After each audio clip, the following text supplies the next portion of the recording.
Olá, bom dia a todos, feliz sábado. Não sei se você está vendo essa aula de dia, de noite, de madrugada, não sei, mas bom dia, boa tarde, boa noite, boa madrugada, não sei em que momento você está ouvindo. Vamos dar sequência agora ao estudo do santuário. E agora, aliás, nós estamos essa semana, desde semana passada, eu creio nós estamos falando aqui sobre a consagração do sacerdote.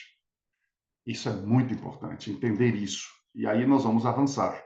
Porque agora nós chegamos, na aula passada falamos sobre é, a consagração do santuário, dos móveis, do sacerdote, as aulas, né, vieram falando sobre isso. E agora nós vamos para o santuário celestial e ver o quê? E ver como que ocorreu na Terra, aquilo que nós já aprendemos na aula passada, nas aulas passadas, em forma de símbolo, ocorreu milênios depois, quando foi feita a inauguração do santuário celestial através do sangue. Nós temos que levar em consideração que tudo que acontecia no santuário terrestre era o modelo das coisas que aconteciam ou aconteceriam no céu. Então, quando a gente olha ambos os ritos de aspersão significa jogar sobre o santuário, nos móveis e no próprio e na própria unção do sacerdote, né? A gente vai perceber então que essa aspersão era feita com óleo, era feita com sangue. Então, todo esse processo vai ilustrar o quê? Vai ilustrar os passos dados na dedicação do santuário celestial por meio do poder do Espírito Santo e o sangue de Jesus que havia então ressuscitado. E aí nós vamos usar de novo a imaginação para seguir o Pai, que é Deus. Lembra que Moisés fez esse processo e Arão. Moisés representava Deus ali naquele símbolo e Arão representava o Senhor Jesus.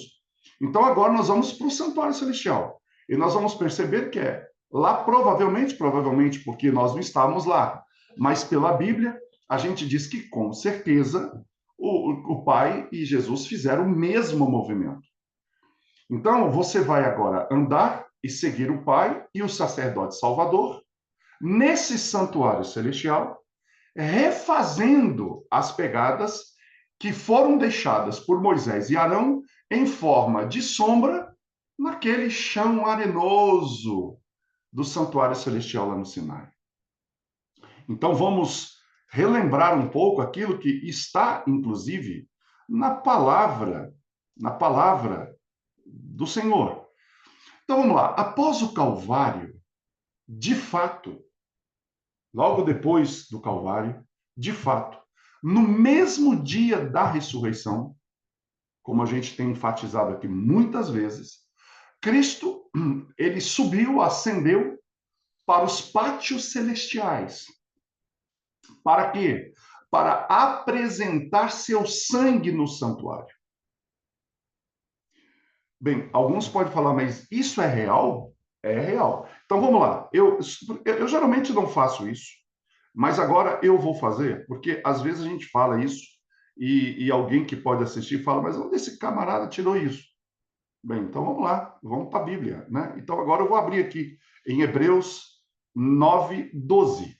Hebreus 9:12 diz: nem por sangue de bodes e bezerros, mas pelo seu próprio sangue entrou uma vez no santuário, havendo efetuado uma eterna redenção.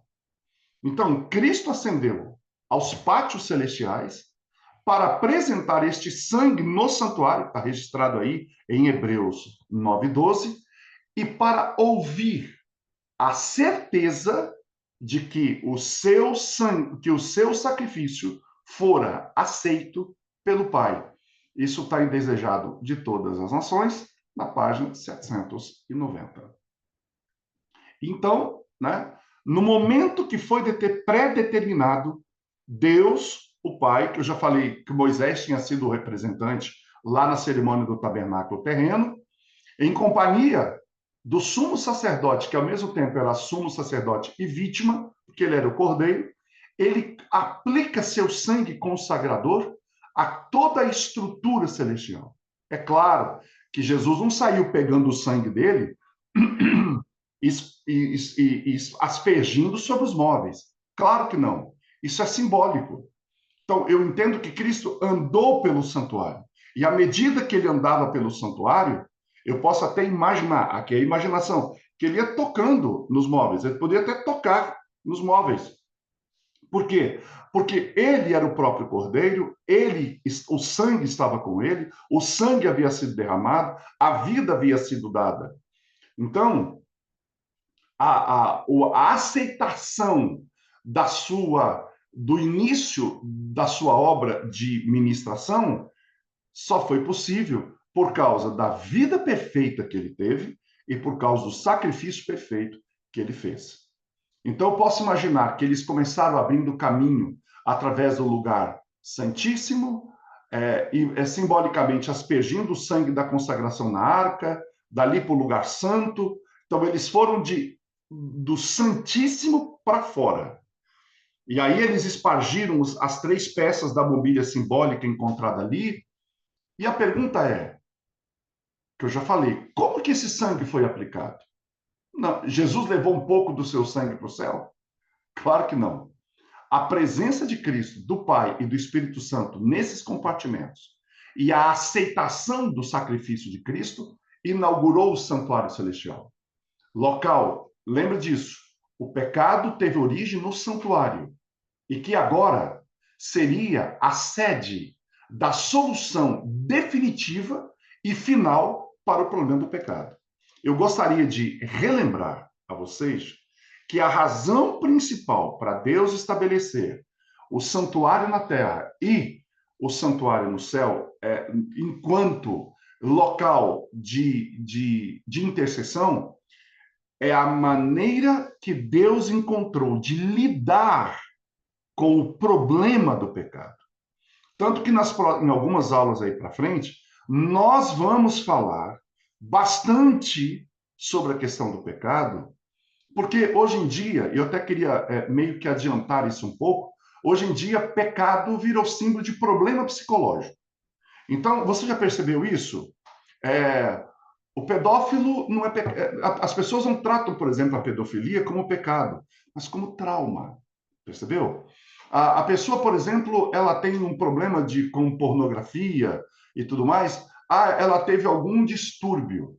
Então, pecado virou distúrbio, assassinato virou a causa é a pobreza, ou seja, é um problema social, ou seja, o pecado acabou. Ninguém quer falar sobre o pecado. Ninguém quer explicar o que o pecado é. Porque eu só vou entender a grandiosidade da graça e o que Deus proporcionou através dela se eu entender o quanto o pecado é maligno. Se eu não entender o que o pecado é maligno e que, de fato, o que o pecado é, esse agente estranho entre nós, como é que nós vamos valorizar, exaltar o que Deus fez e a proposta de salvação que ele traz para nós, porque ele, de fato, ele quer nos livrar para sempre dessa situação do pecado, tanto interno quanto externo. Então, a aplicação do sangue vitorioso e poderoso de Cristo foi que possibilitou que o santuário celestial começasse a funcionar para esse ministério de reconciliação. Enquanto Jesus estava aqui na Terra, né, ele estava seguindo precisamente o caminho que Deus havia traçado por ele.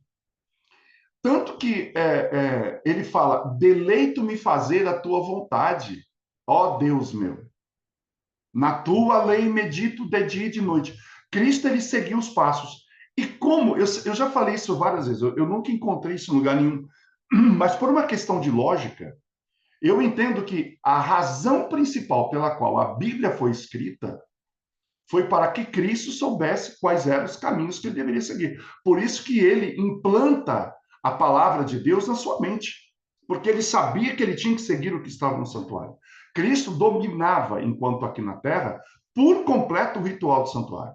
Tudo que ele fez aqui nessa terra estava ligado ao santuário que ele mesmo havia desenhado, que ele mesmo havia mostrado a Moisés, que ele mesmo havia instruído para que Moisés escrevesse, para que lá na frente, quando ele viesse como homem, ele pudesse olhar para aquilo que estava escrito e dizer, opa, porque ele fala assim, ele não diz isso lá em João, examinais as escrituras, porque julgais ter nelas a vida eterna, mas são elas que de mim dão testemunho. São elas que falam de mim. Então, Ellen White explica que, ainda que após sua morte e ressurreição, ele ainda carrega a sua humanidade, ele ascende ao céu 40 dias depois, triunfante, vitorioso, e levou o sangue da expiação no lugar mais santo, onde? No dia da sua ressurreição. Ele espargiu sobre o propiciatório e suas próprias vestes.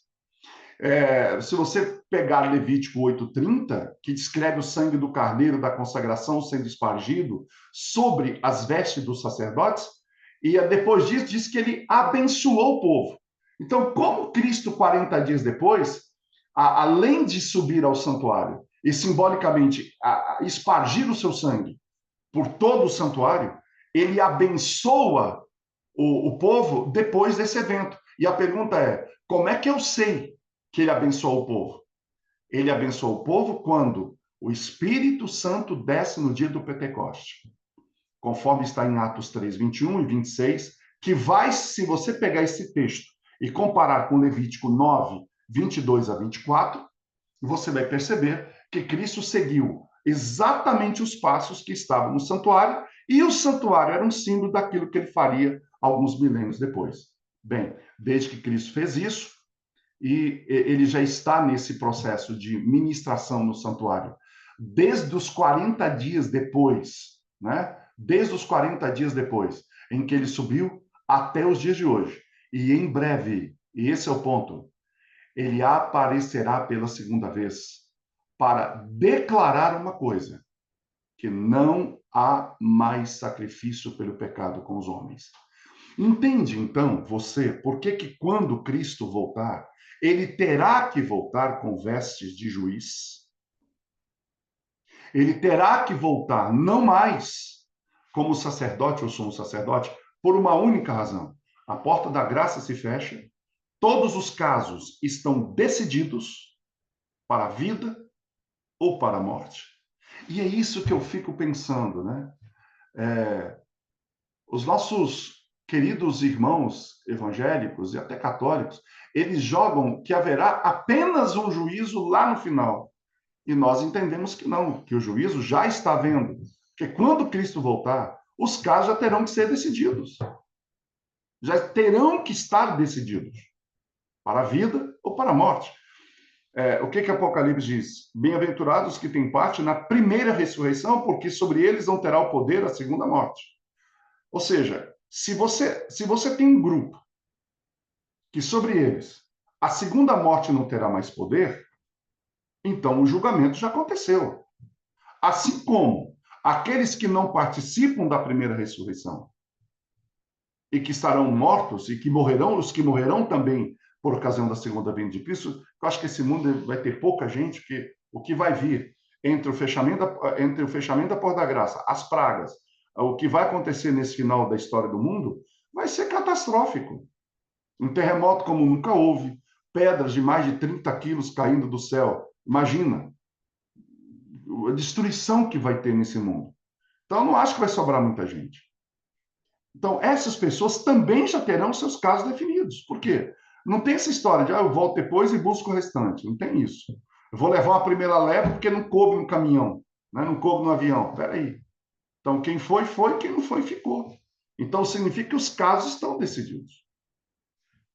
Por isso que é importante a gente dizer que quando ele voltar, Ele está dizendo, olha, não há mais sacrifício pelo pecado com os homens.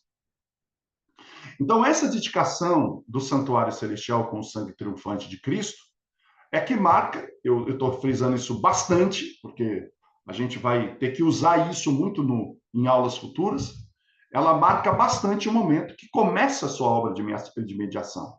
Então, quando é que começa a obra de mediação de Cristo no santuário celestial? 40 dias depois que ele morre. Ou seja, 40... Então, entendam bem, Cristo morre, ressuscita e vai para o céu. E diz assim, Pai, meu sacrifício foi aceito? Foi. Beleza. Ele volta. Passa 40 dias aqui entre os discípulos. 40 dias depois, ele volta para o céu. Então, aí acontece aquela cerimônia maravilhosa, maravilhosa, que João descreve isso lá no Apocalipse, a coroação do Cordeiro, a coroação de Jesus. Todo o céu, todos os mundos não caídos vieram prestar homenagens e adorar aquele que havia vencido o pecado para sempre. Satanás estava fadado à destruição. Então, 10 dias depois, Cristo, então, é empossado nessa função, e para dizer ao mundo que ele havia sido empossado, houve um evento aqui na Terra. Qual era o evento? O Pentecoste. O derramamento do Espírito Santo no Pentecoste era o equivalente àquilo que Arão fez lá no santuário. Quando ele foi consagrado, ele sai depois da consagração e abençoa o povo. E a maneira como Cristo abençoou o povo, o seu povo, foi enviando sobre eles o poder para proclamar o Evangelho e para viver o Evangelho. Então, isso tem que ficar muito claro. Então, esse início da obra de mediadora, ela indicava o ponto exato. Qual ponto? A predição de Gabriel, lá para Daniel, de que o Messias, o príncipe, tendo sido cortado, tirado no meio da semana, ungiria o lugar santíssimo do tabernáculo celestial, não do tabernáculo terreno. Aliás, o tabernáculo terreno ele se retirou. O véu se rasga. Então, isso está em Daniel 9, 24 a 27. E por que a gente sabe disso? Pelo termo que Daniel usa ali.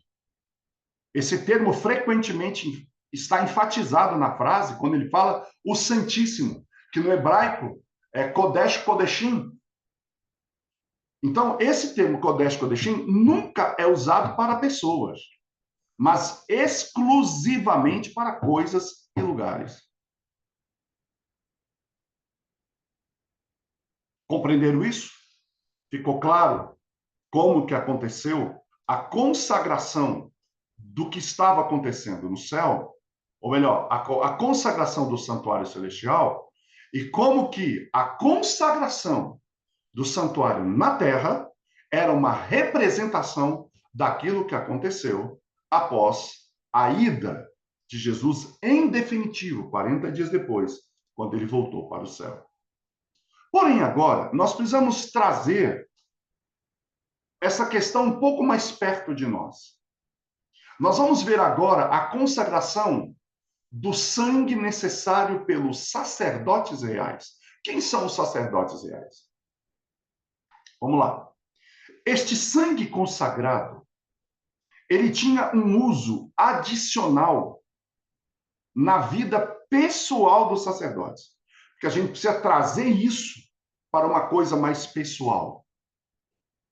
Esse sangue, ele precisa ter valor, significado, influência e impacto nas nossas vidas. Senão, fica apenas uma coisa teórica.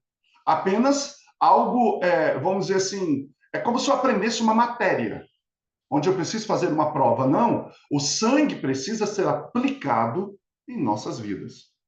Então, vamos lá. Enquanto Arão e seus filhos estavam diante de Moisés, depois de eles observarem a dedicação do templo, o que Moisés fez? Ele mergulhou o dedo na tigela de ouro, isso está em Levítico 8:15, né? Se você pode, conforme também 9:9, 14, 15, 16, e ele aplica o sangue na orelha direita de Arão, depois no polegar direito e finalmente no dedão do pé direito. E esse é um detalhe importante. O sacerdote, para esse evento, para esta cerimônia, não foi forçado a ir. Ele se apresenta voluntariamente. Entende isso? Então, para ser ungido pelo sangue na orelha, no dedão do polegar da mão e no dedão do pé direito, o sacerdote se apresentou voluntariamente para isso. Essa palavra voluntária aqui, ela é importante para a compreensão do sacerdócio de Cristo mais adiante. E Moisés, ele repete esse rito com cada um dos filhos de Arão. E o restante?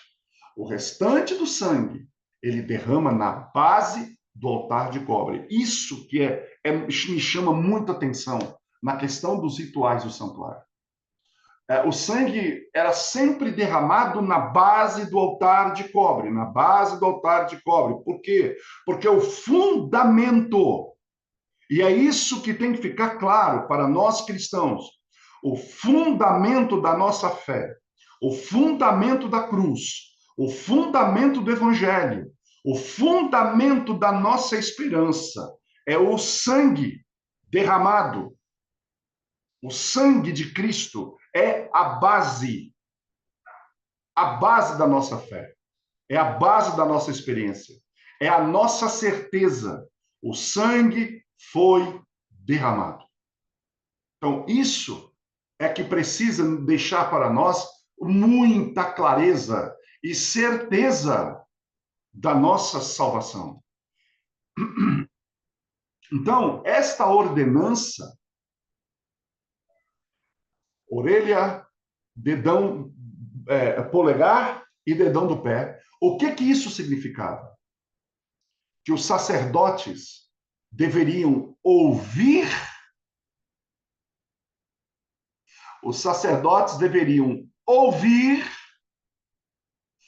apenas o que passasse pela censura do sangue do grande sacrifício.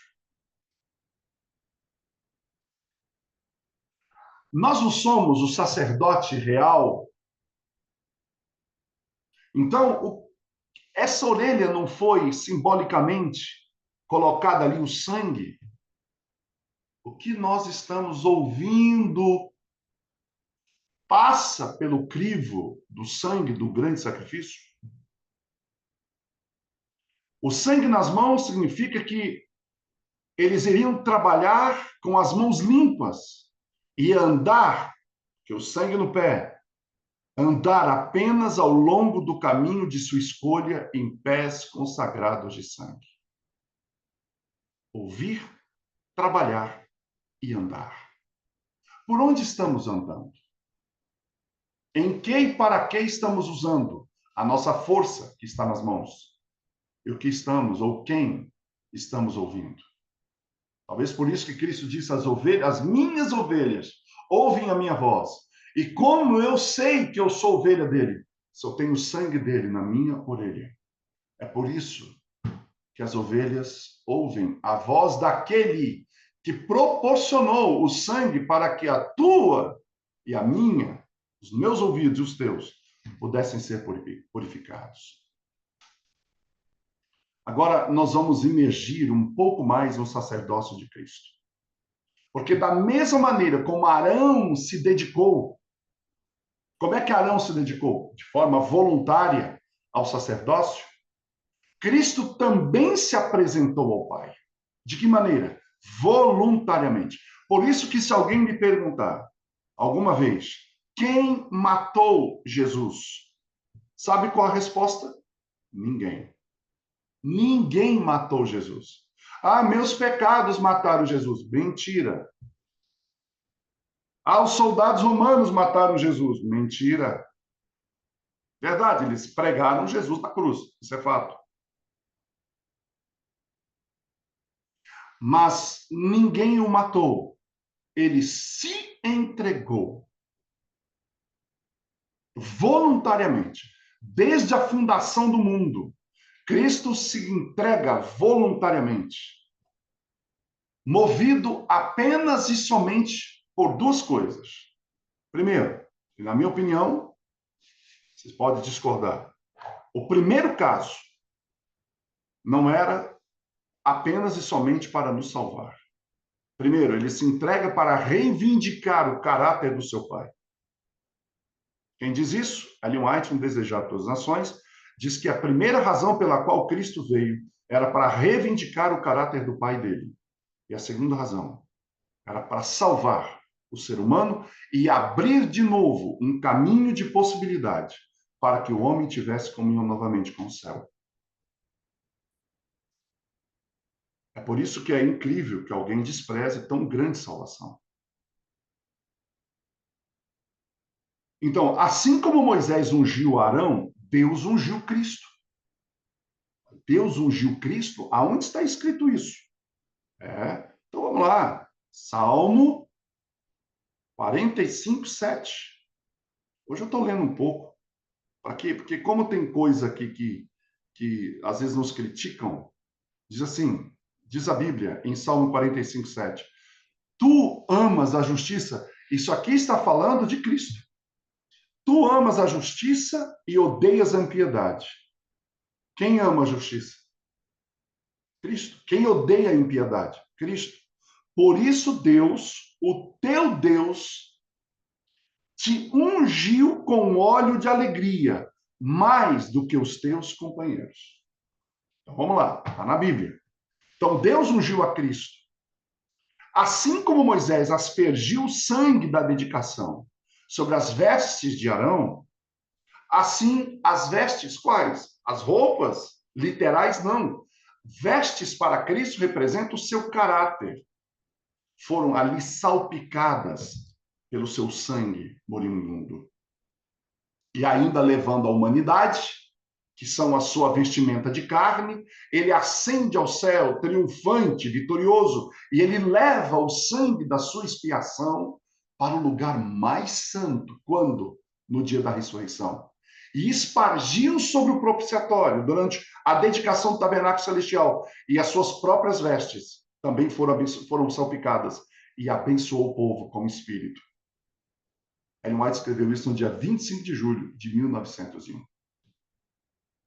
Então, quando Jesus foi empossado, o Pai deu a ele o título de sumo sacerdote, porque Paulo observou que ele foi chamado por Deus como sumo sacerdote. Isso está em Hebreus 5:10. E no verso 4, a palavra que Paulo coloca ali é que indica um chamado. É como se Deus tivesse um chamado separado para esse ministério.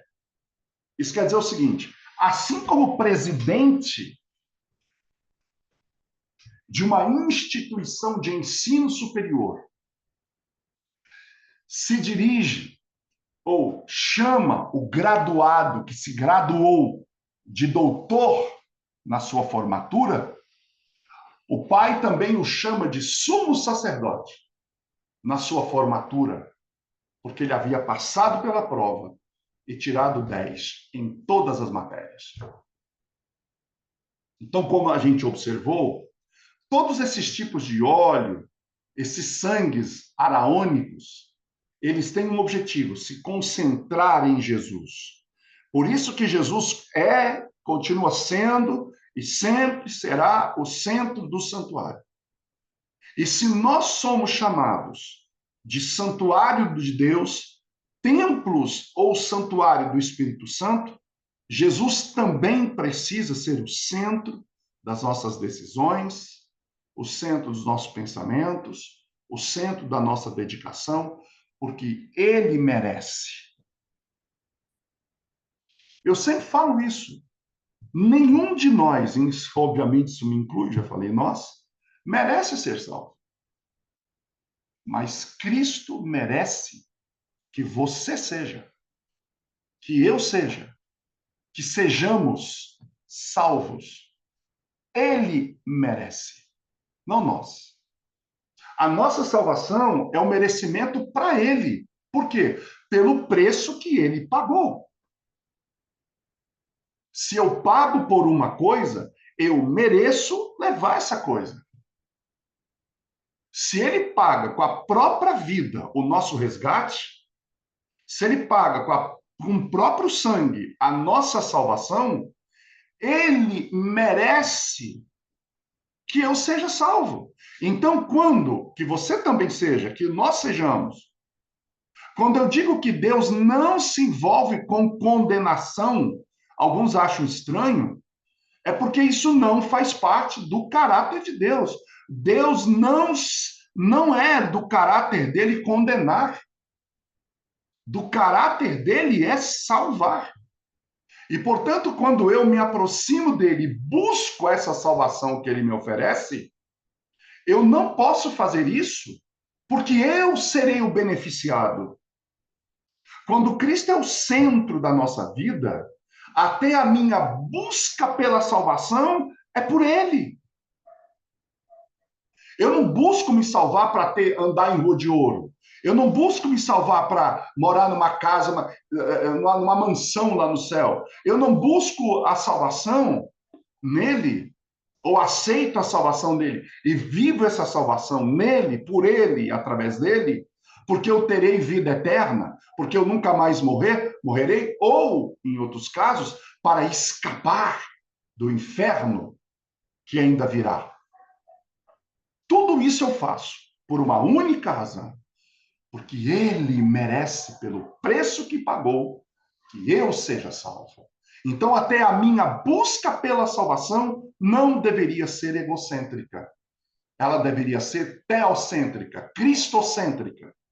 Então, eu busco a salvação por causa dele, não por causa de mim. Eu busco a salvação porque o preço que ele pagou foi tão alto que ele merece receber o salário dele. Então, Neuziene, Robert, Túlio, Rosângela, Roseli, Vanir, né? O Milton, o Marcelo, Luciana, Jussara, Jonas, Zezé, Mônica, Heloísa, Eliane, né? Todos vocês aqui que eu estou citando o nome, né? Todos vocês aqui. Fabiano, Clóvis, Claudinha, tem um DMNC, não sei quem é, mas deve ser uma pessoa que está aqui, o Célio. Todos vocês devem buscar a salvação por causa dele, não por causa de vocês.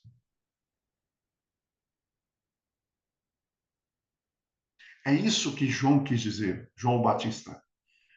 Eu quero que ele cresça e eu diminua. Não há espaço, não há lugar, não há razão, não há motivo para qualquer engrandecimento pessoal, para qualquer busca pessoal, depois do sacrifício que ele fez.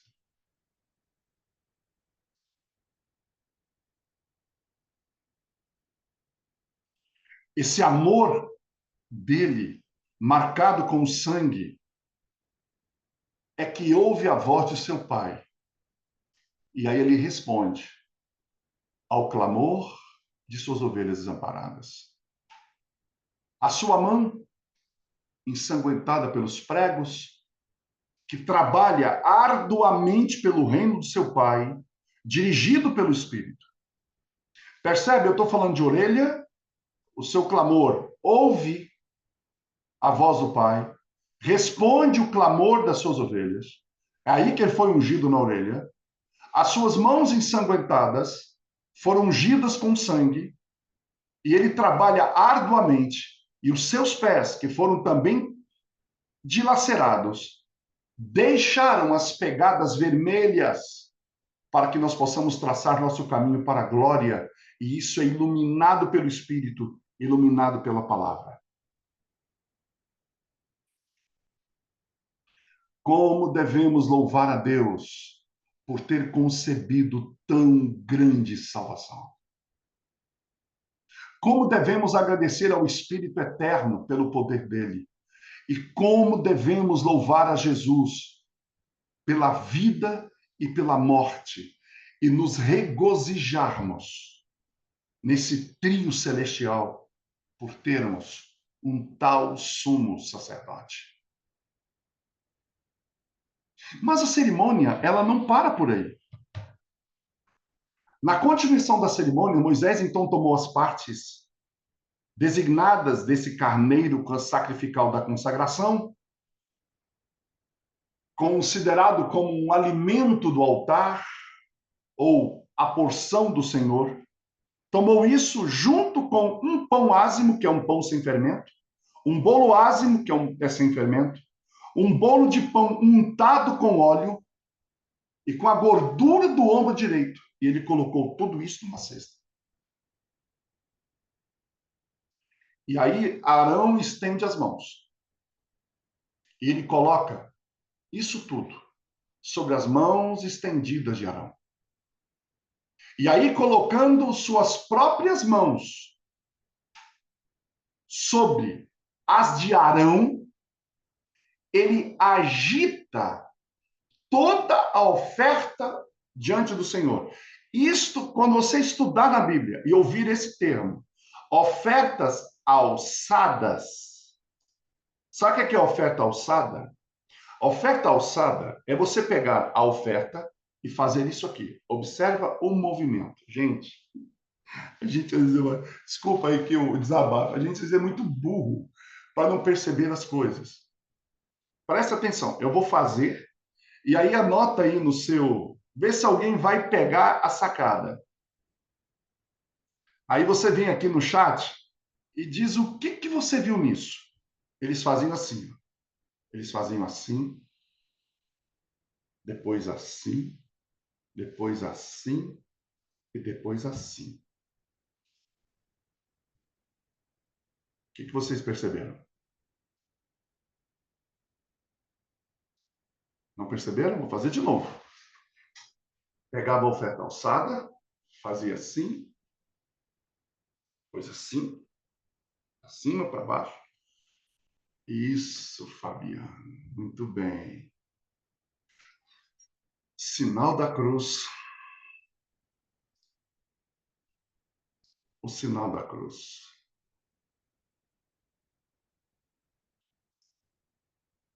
Entende por que os testemunhos de Jeová estão errados em dizer que Jesus foi crucificado numa estaca?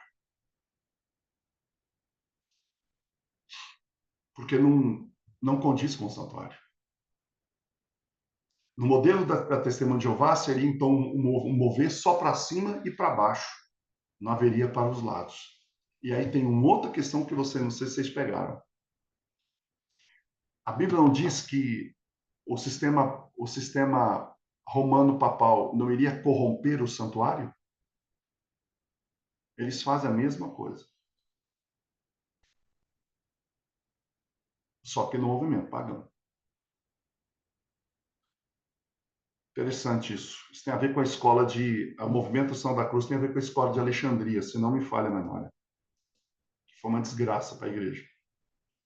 Essa igreja de Alexandria.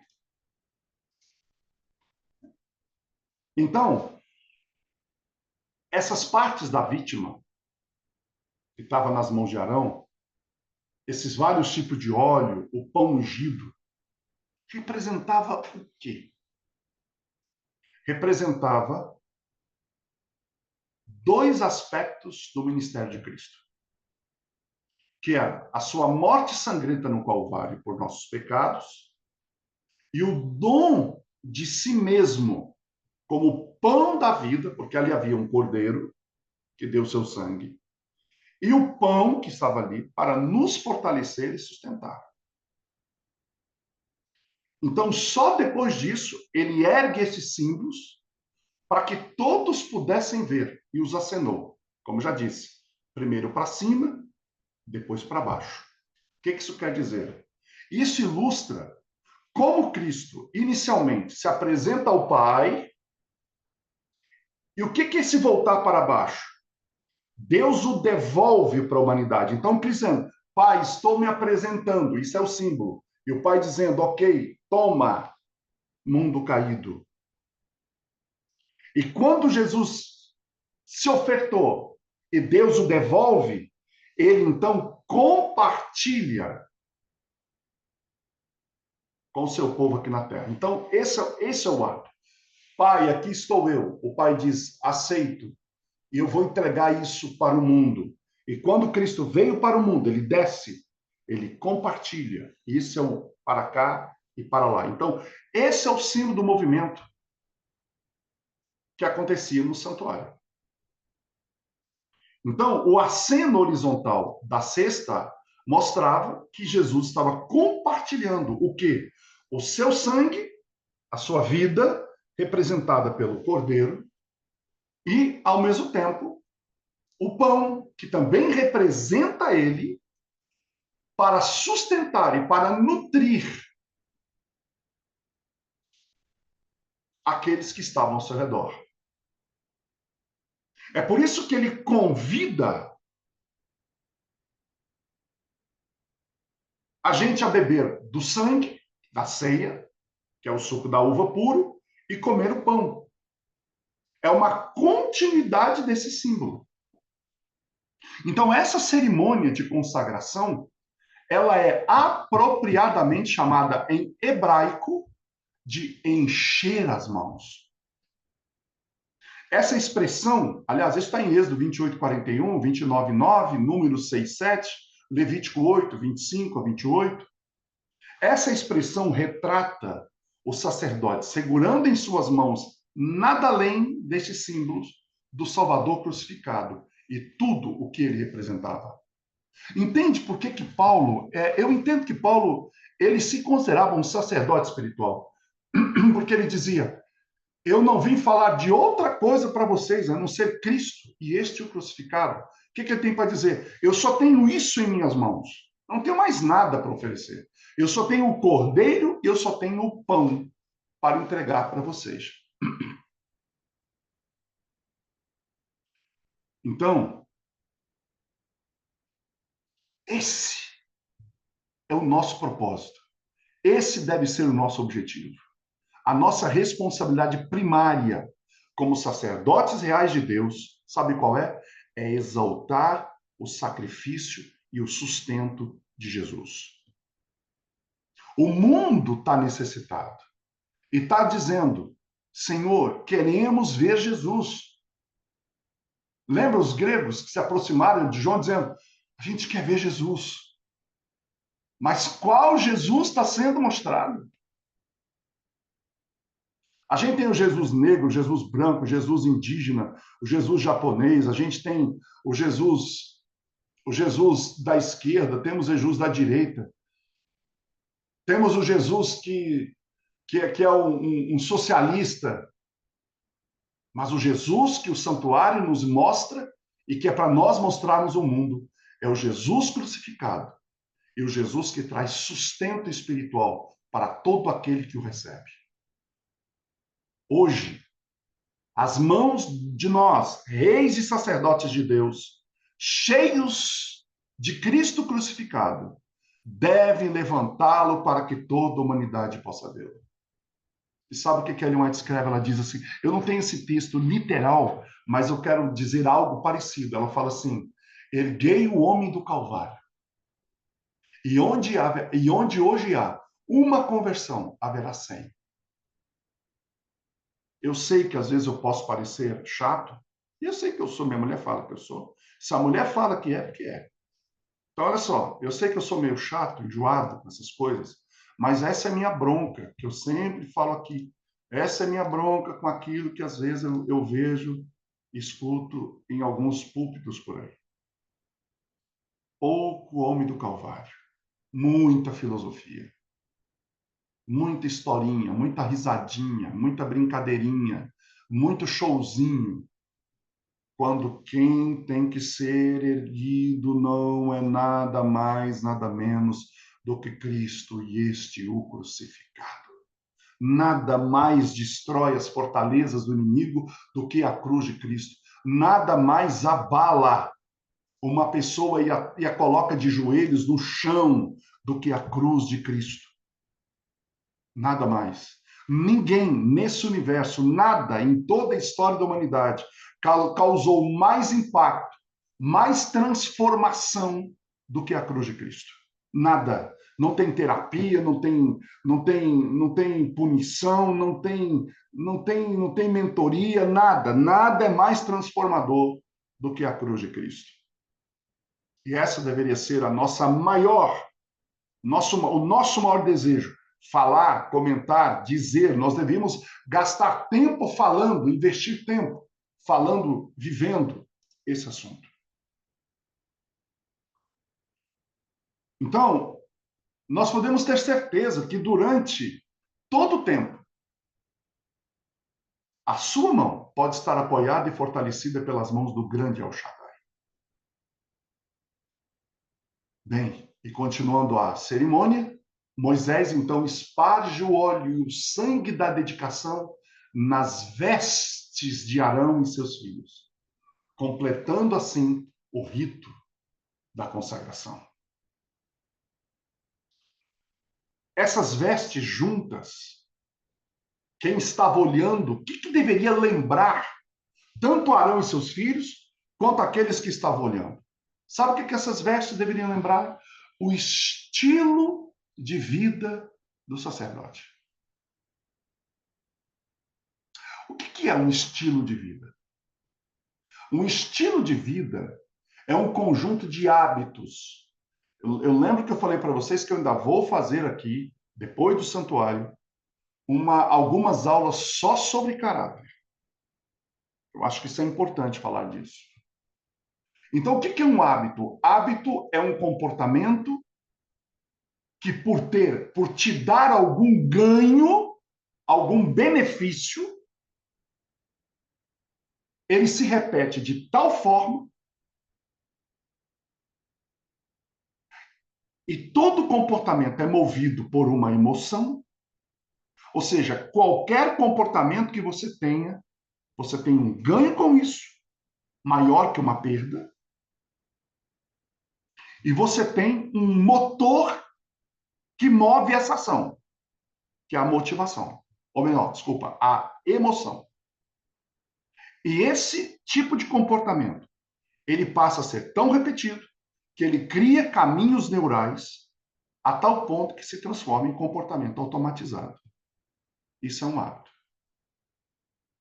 Então, o estilo de vida é formado por esse conjunto de hábitos, costumes, isso você adquire do social, valores, escolhas diárias que definem como uma pessoa vive, ou um grupo, né? Consome e se comporta. O seu e o meu estilo de vida é que vai revelar o que você quer ser.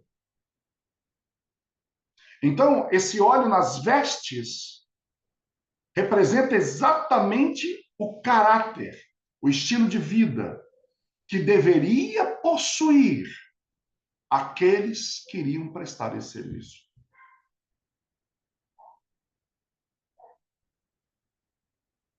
Então, agora, quem estava olhando de fora, essas dimensões adicionais desse sacerdote consagrado e desse sangue santificado, aspergido sobre os símbolos de conduta externa, então elas devem ser claramente compreendidas.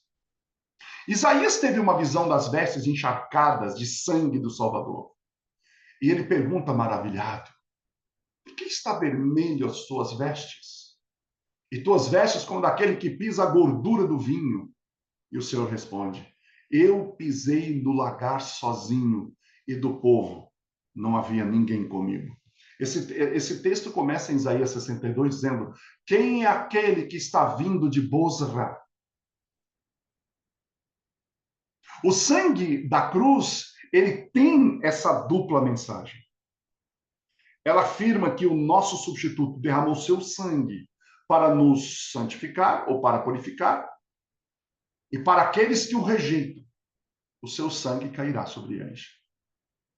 Então não há opção de não escolher. Escolher Jesus pressupõe que você não escolheu não escolher Jesus. Agora, quem não escolhe Jesus já escolheu que de qualquer forma o sangue de Cristo vai te atingir. Ou ele vai te atingir para te salvar, ou ele vai te atingir para te condenar, no sentido de que você o rejeitou. Quantos dias levavam a consagração? 7 dias. Então, significa que levava 7 dias para tornar tudo completo. E no 8º dia? Então, no 8º dia, guardem isso, no 8º dia, Arão e seus filhos estavam prontos para entrar em seus serviços. Está em Patriarcas e Profetas, página 359. Estavam prontos, ordenados. E aí o que acontecia? À porta do santuário, não dentro, mas na porta, eles deveriam cozinhar a carne da oferta pacífica da consagração e ali comer junto com o pão que estava no cesto. Por que eles deviam fazer isso? Porque quando eles comiam a carne daquele cordeiro, o carneiro, e o pão, esses atos deixavam claro que eles estavam com uma identificação plena. E assim entravam em comunhão com o céu. Também expressava alegria. Alegria por se comprometer em realizar todas aquelas tarefas. E também representava, nesse ato, a maneira como Cristo ele assumiu plenamente a nossa humanidade para se tornar o nosso ministro celestial. Ele mesmo, que era sacerdote e ao mesmo tempo vítima. O que diz a Bíblia? Pela alegria, gente, para pensar, a alegria de uma cruz, a alegria de prego na mão, no pé, a alegria de uma coroa de espinho. Aonde estava a alegria de Cristo? Pela alegria que ele estava proposta. Qual? A alegria não era a cruz, a alegria não era os pregos, a alegria não era o espinho, a alegria era você. Pela alegria que lhe estava proposta, que era interceder por você, salvar você, por amar você. Ele suporta a cruz e despreza a vergonha. O que é desprezar a vergonha? É do tipo, eu não estou nem aí para a vergonha que eu vou passar. Eu não estou nem aí para a humilhação que eu vou passar. Por quê? Porque a alegria de servir o meu Deus, o meu Pai, como sumo sacerdote, no seu santuário para interceder por você, foi maior do que a dor.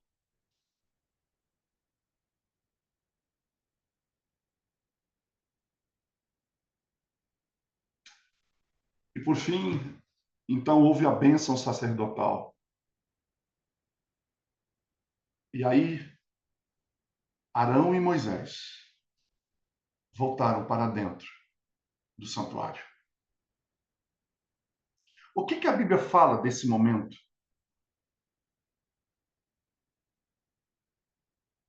Que aconteceu entre Moisés e Arão ali dentro daquele local isolado? O que aconteceu ali, a Bíblia não menciona. Deixa a gente em suspenso. Mas quando eles saíram, Arão levantou a mão para o céu e abençoou o povo. Eu fico pensando, por que Arão abençoou o povo? Por que Arão sai de lá com uma vontade enorme de abençoar?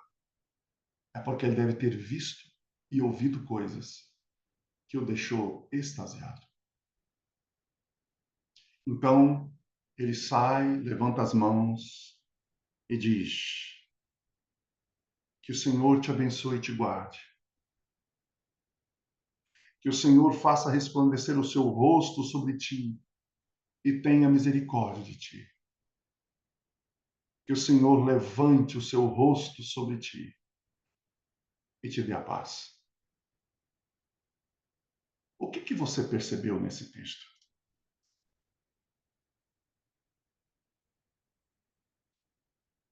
Quantas vezes Arão use a palavra Senhor? Vamos contar? Que o Senhor te abençoe e te guarda. Que o Senhor faça resplandecer o seu rosto sobre ti e tenha misericórdia de ti. Que o Senhor sobre ti levante o seu rosto e te dê a paz. 3 vezes. Eu acredito que Arão estava falando o Senhor Deus, o Senhor Pai. O Senhor Pai, o Senhor Filho e o Senhor Espírito Santo. Para quem não acredita na Trindade, a Bíblia está cheia de expressões falando sobre isso. Falando sobre isso. Então, quando a consagração de Cristo, o sacerdote, foi completada, ele saiu e abençoou o povo, da mesma maneira como Cristo derramou o sumo, o Espírito Santo no dia do Pentecoste. E depois que essa cerimônia acontece, Arão abençoa o povo. Sabe o que acontece? A Shekinah aparece. Então a glória de Deus apareceu diante do todo o povo e uma chama eterna e consumiu no sacrifício, o sacrifício no altar, e aí subiu aquele perfume. Olha que interessante, presta atenção nisso. Quando Arão saiu, fogo desceu do céu, consumiu o sacrifício. Então, quando o povo testemunhou esse incêndio e sentiu a aprovação, gritou de alegria, prostrou-se em adoração diante da face de Yahvé. E quando o tabernáculo foi concluído, Moisés examina todo o trabalho, compara ele com o modelo que foi mostrado a ele no monte, e ao vê-lo com esse olho crítico, eles o consideraram um templo perfeito. O povo viu a mobília, a pia, e aí eles viram tudo. E eles viram a nuvem que conduzia-os. Porque essa nuvem se levantou, subiu, desceu e abraçou o tabernáculo, e houve uma revelação da majestade divina. O esplendor que foi ali, ele foi ofuscante e avassalador, de tal forma que nem Moisés conseguiu entrar ali.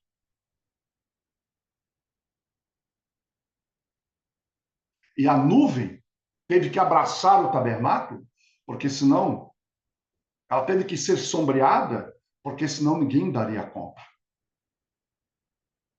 Isso está em Sais, 24 de junho de 1880. E aí, quando você olha para o dia do Pentecoste, você agora entende por que o Espírito Santo desceu como línguas de fogo. Lembra que eu já disse? A língua simboliza uma língua que havia no sino que ficava na base da roupa do sacerdote. Lembram disso? E fogo, porque quando no santuário terrestre Cristo inicia, o sacerdote estava pronto para iniciar o seu ministério, fogo desceu do céu. Então, da mesma maneira como Cristo estava pronto para começar a sua obra no santuário celestial, línguas do sino de fogo, representando o fogo que desceu no santuário, lá no deserto, desceu sobre a igreja. Então, essas brilhantes línguas fendidas apontavam para o ministério de proclamação.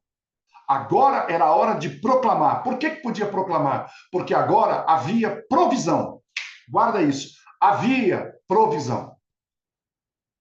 E lá do cenáculo, essa igreja alegre saiu com o evangelho eterno de Jesus Cristo queimando nos altares limpos do seu coração, limpos pelo fogo, para estabelecer o reino de Deus na terra. E lá nas alturas, as três pessoas da divindade haviam feito provisões completas e sacrificais em seu santuário celestial para qualquer emergência que pudesse surgir por causa do pecado.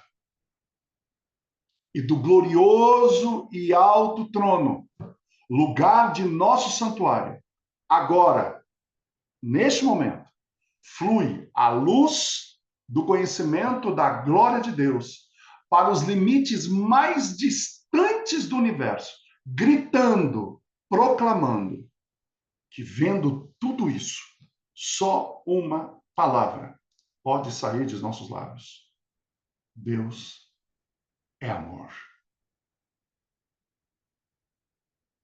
Dessa forma, nós terminamos a consagração do sacerdote, a consagração do santuário. E a próxima aula, se Deus quiser, nós falaremos sobre a consagração do povo, a consagração das tribos. Tem coisas maravilhosas e profundas para se aprender ali. E aí? Gostaram da aula de hoje? Um pouco mais longa, mas nós tínhamos que terminar hoje esse tema. Bem, eu vou fazer aqui um pedido que eu sempre faço. Gente,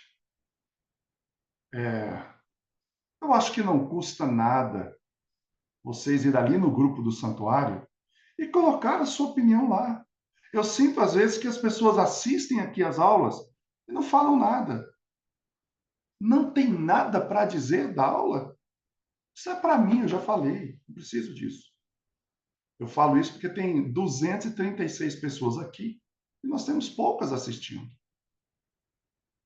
Fabiano disse que não gostou, não. Então fala lá no grupo, Fabiano. Você não... Ah, tá. Eu sei que você está zoando. Então, olha só. Envia lá a mensagem. O que foi essa aula para você aqui, ó, no grupo do WhatsApp. Já está aberto lá para você enviar mensagens. Tá bom? Envia lá. É sempre bom. Fortalece. Quiser, tem crítica para fazer, faça também. Tá bom? Interaja. Porque senão só fica eu falando. E vocês... Eu nunca tenho feedback de vocês. Como é que está impactando a sua vida. Tá bom? Então vamos orar? Nosso Deus querido e amado, Senhor, como agradecemos a Ti por tão grande salvação. Como agradecemos ao Senhor Jesus por ter se voluntariado para nos tirar de um estado terrível, que era plena e completa separação de Ti. E hoje nós temos a ponte construída do nosso verdadeiro pontífice, o construtor de pontes, que nos ligou de novo ao Pai. E ao Espírito Santo, que nos toca, que nos corrige, que nos fala, que nos consola. Obrigado por tudo que temos que aprender aqui, por tudo que podemos aprender aqui. E ajuda-nos, Senhor, a colocar isso em prática nas nossas vidas. Em nome de Jesus. Amém. Deus abençoe vocês. Aguardo as mensagenzinhas de vocês aqui, viu? Abraço, até sábado que vem, se Deus quiser.